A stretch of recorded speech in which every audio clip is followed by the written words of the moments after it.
जय गुरुजी। अथ श्री शिव महापुराणे द्वितीयायां रुद्रसंहितायां पञ्चमयुद्धखण्डः अथ त्रयस्त्रिंशोऽध्यायः। सनत्कुमार उवाच तस्य दूतस्य तद्वाक्यमाकर्ण्य सुरराट्ततः सकृदः प्राह गिरीशो वीरभद्रादिकाङ्गणान्।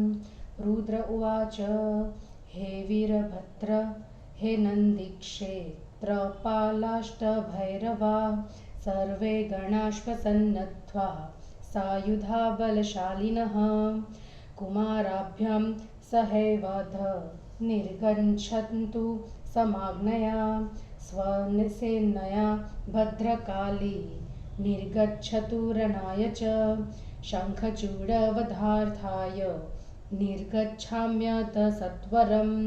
सनत्कुमार उवाच इत्याज्ञाप्य महेशानो निर्ययो सैन्यसंयुतः सर्वे वीरगणास्तस्या अययुः सम्प्रहर्षिताः। एतस्मिन्नन्तरे स्कन्दन् गणेशो सर्वसैन्यपो ययतुर्मुदितो नद्धो सायुधौ च शिवान्तिके वीरभद्रश्वनन्दी च महाकालः सुभद्रकः विशालाक्षय श्वबाणश्व पिङ्गलाक्षो विकम्पनः विरूपो विकृतिष्वेव मणिभद्रश्वबाष्कलः कपिलाख्यो दीर्घदंष्ट्रो विकरस्ताम्रलोचनः कालङ्करो बलिभद्रः कालजीहः कुटीचरः बलोन्मत्तो रणश्लाघ्यो दुर्जयो दुर्गमस्तथा इत्यादयो गणेशानां सैन्यानां पतयो वरः तेषां च गणनां वच्मि सावधान तथा शृणु। शङ्खकर्णः कोटिगणे युतः परविमर्दकः दशभिकेकराक्षश्व विकृतोष्ठाभिरेव च चतुष्षष्टयविशाखश्व नवभिः पारियात्रिकः षडभिः सर्वान्तकः श्रीमांस्तथैव विकृताननः जालको हि द्वादशभिः कोटिभिर्गणपुङ्गवः सप्तभिः समदः श्रीमान् दुन्दुभोष्ठाभिरेव च करालाक्षः षड्भिः सन्दारको वरः कोटिकोटिभिरेवेह कन्दुकः कुण्डकस्तथा विष्टम्भोष्ठाभिरेवेह गणपः सर्वसत्तमः पिप्पलक्ष्व सहस्रेण सन्नदश्व तथाविधः आवेशनस्तष्ठाभिः त्वष्टाभिष्वन्द्रतापनः महाकेशः सहस्रेण कोटिनां गणयो वृतः कुण्डिद्वादशभिर्वेरेस्तथा पर्वतकः शुभः कालश्वकालकश्चैव महाकालः शतेन वे अग्निकः षट्कोट्या च कोट्याग्निमुख एव च आदित्यो ह्यर्धकोट्या च तथा चैव धनावहः सन्नाहश्वशतेनेव कुमुदः कोटिभिस्तथा अमोधः कोकिलश्वैव षट्कोट्या सुमन्त्रकः काकपादः कोटिषष्ट्या सन्तानकस्तथा महाबलश्वनवभिः पञ्चभिर्मधुपिङ्गलः नीलो नवत्यदेवेशः पूर्णभद्रस्तथैव च कोटिनां चैव सप्तानां चतुर्वक्त्रो महाबलः कोटिकोटिसहस्राणां शतैर्विंशतिभिस्तथा तत्र जग्मुस्तथा वीरास्ते सर्वे सङ्गलरोत्सवे भूतकोटिसहस्रेण प्रथमे कोटिभिस्त्रिभिः वीरभद्रश्वतु षष्ठया लोमजानां त्रिकोटिभिः काष्ठारूढश्वतु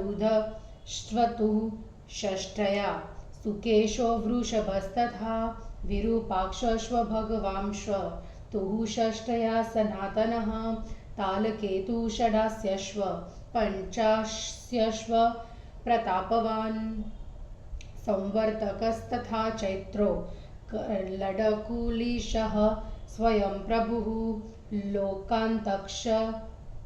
लोकान्तकक्ष्मदीप्तात्मा तथा दैत्यान्तकः प्रभुः देवभृङ्गिरितिः श्रीमान् देवदेवप्रियस्तथा अशनिर्भानुकश्चैव चतुष्षष्ट्या सहस्रशः कंकालः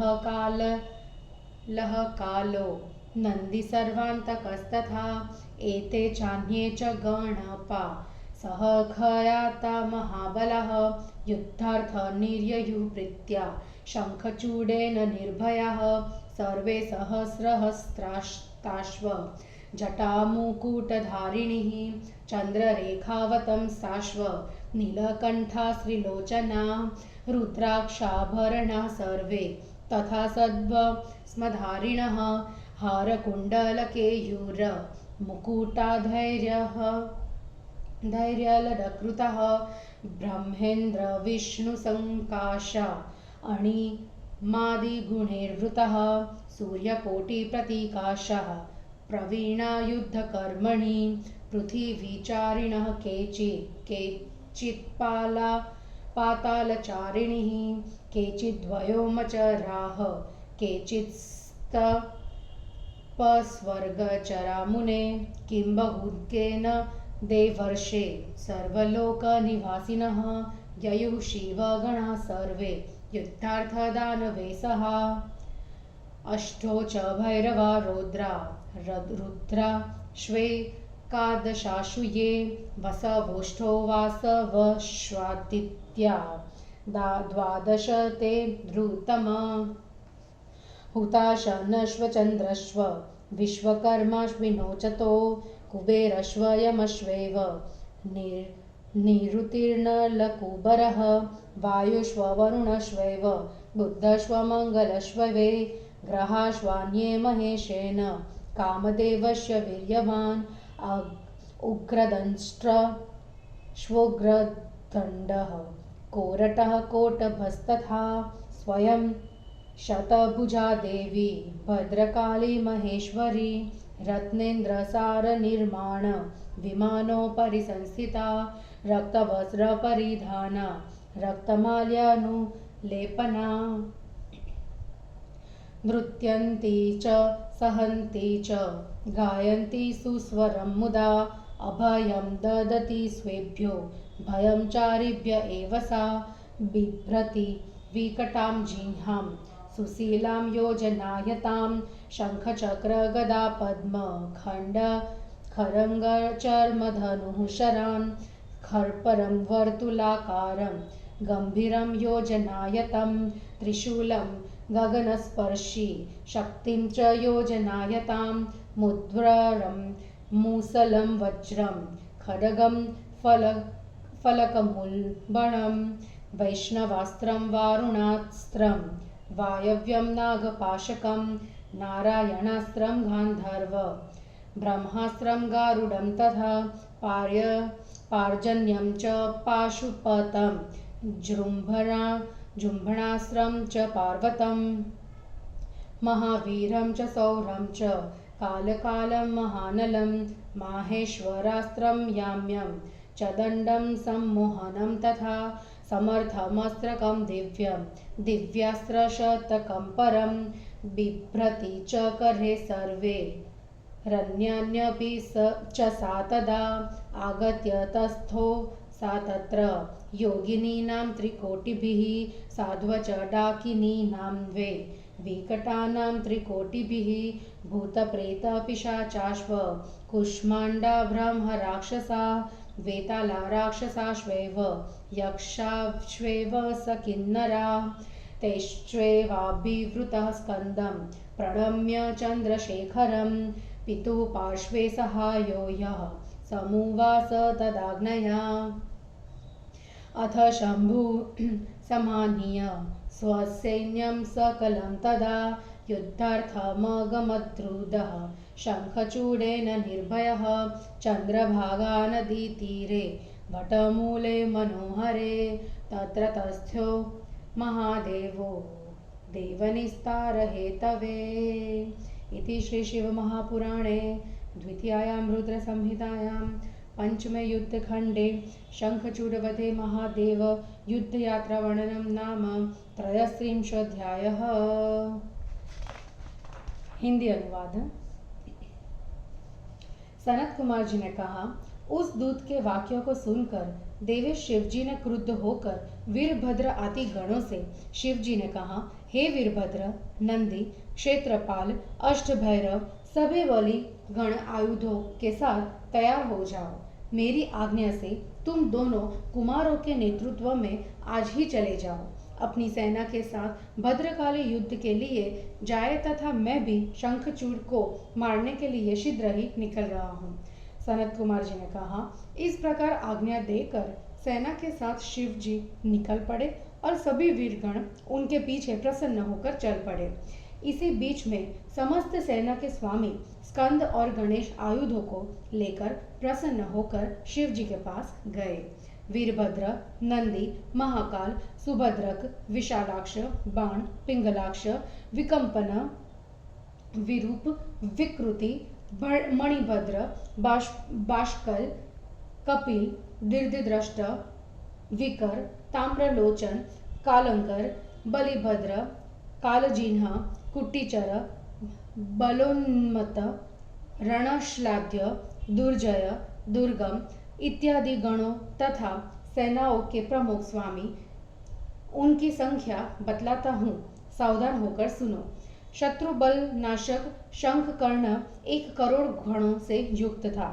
केकराक्ष 10 करोड़, विकृत 8 करोड़, 64 करोड़ गणों के साथ विशाख था। पारियात्रिक 9 करोड़, सर्वांतक 6 करोड़, श्रीमान सर्वांतक 6 करोड़, श्रीमान विकृतानन भी 6 करोड़, जालक नाम का गण स्वामी 12 करोड़ गणों के साथ समत 7 करोड़, श्रीमान दुंदुभ 8 करोड़, विकृत 8 करोड़, करालाक्ष 5 करोड़, संधारक 6 करोड़, कंदुक और कुंडक 1-1 करोड़, सब गणाधियों में श्रेष्ठ विष्ठंभ 8 करोड़, पिप्पल और सन्नाद 1-1 हजार, आवेशन तथा चंद्रतापन 8-8 करोड़, गणाधिप महाकेश 1000 करोड़ गणों से घिरा हुआ गया। कुंडी तथा पर्वतक 12-12 करोड़, कालक तथा महाकाल 100-100 करोड़, अग्नि 100 करोड़, अग्निमुख 1 करोड़, आदित्य तथा धनावह आधा-आधा करोड़, सन्नाह और कुमुद 100-100 करोड़, अमोद, कोकिल तथा सुमंत्रक 100-100 करोड़, काकपाद तथा संतानक 8-8 करोड़, महाबल 9 करोड़, मधुपिंगल 5 करोड़, नील देवेश तथा पूर्णभद्र 90-90 करोड़, महाबली चतुर्वक्त्र 7 करोड़, हजारों सैकड़ों बीसों करोड़ गणों को साथ लेकर उस रणभूमि में युद्धोत्सव मनाने के लिए वीर आ गए। 1000 करोड़ भूत, 3 करोड़ प्रथम, 3 करोड़ प्रमथ, 3 करोड़ लोमज और 64 करोड़ गणों को लेकर वीरभद्र आए। काष्ठारूढ़, सुकेश, वृषभ 64 करोड़, सनातन विरूपाक्ष भगवान 64 करोड़ गणों के साथ आए। तालकेतु, षडास्य, पंचास्य, प्रतापवान, संवर्तक, चैत्र, लंकुलिश, स्वयं प्रभु, लोकांतक, दीप्तात्मा, दैत्यांतक, प्रभु, देवभृंगी, देवदेव के प्रिय, श्रीमान ऋटि, अश्विनी तथा भानुक 64,000 करोड़, कंकाल, कालक, काल, नंदी, सर्वांतक, ये और दूसरे असंख्य महाबली गणों के स्वामी शंखचूड़ से निर्भय होकर प्रेम से युद्ध के लिए निकल पड़े। वे सभी 1000 हाथों वाले, जटा मुकुट धारण करने वाले, सिर पर चंद्रलेखा से युक्त नीलकंठ तथा त्रिलोचन थे। सभी भस्म तथा रुद्राक्ष धारण किए थे। हार, कुंडल, केयूर, मुकुट आदि से सुशोभित थे। ब्रह्मा, विष्णु, इंद्र जैसे अणिमा आदि सिद्धियों से युक्त करोड़ों सूर्यों के सदृश कांति वाले युद्ध कर्म में कुशल। हे मुनि, उनमें कुछ भूमि में, कुछ पाताल में, कुछ आकाश में और कुछ 7 स्वर्गों में विचरण करने वाले थे। हे नारद, अधिक कहने से क्या लाभ? सभी लोकों में रहने वाले विषगण दानवों के साथ युद्ध करने के लिए चले आए।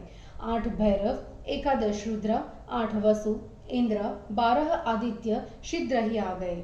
अग्नि, चंद्रमा, विश्वकर्मा, अश्विनी कुमार दोनों, कुबेर, यम, निरुति, नलकुबर, वायु, वरुण, बुध, मंगल तथा और ग्रह शक्तिशाली कामदेव शिव जी के साथ आए। उग्रदंड, कोरट तथा 100 भुजाओं वाली भद्रकाली महेश्वरी देवी भी वहां आ गई। श्रेष्ठ रत्न जटिल विमान पर बैठी हुई, लाल वस्त्र, लाल माला, लाल चंदन लगाई हुई, नाचती, सुरीले स्वर में गाती, हंसती, अपने स्वर्ग को अभय देती हुई तथा शत्रुओं को भयभीत कर रही थी।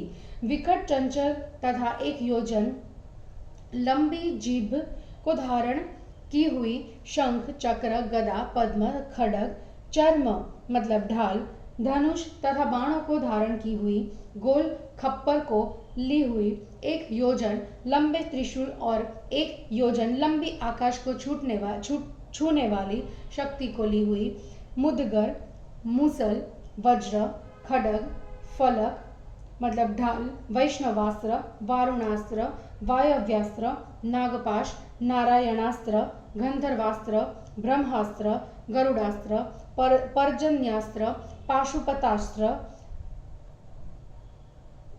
जृंभाणास्त्र, पर्वतास्त्र, महावीर, सौर, कालकाल, महानल, महेश्वरास्त्र, यमदंड, सम्मोहनास्त्र, दिव्य समर्थास्त्र, दूसरे 100 दिव्यास्त्रों तथा अन्य अस्त्रों को भी हाथों से धारण करती हुई वह 3 करोड़ योगिनियों तथा 3.5 करोड़ डाकिनियों को लेकर वहां आ गए।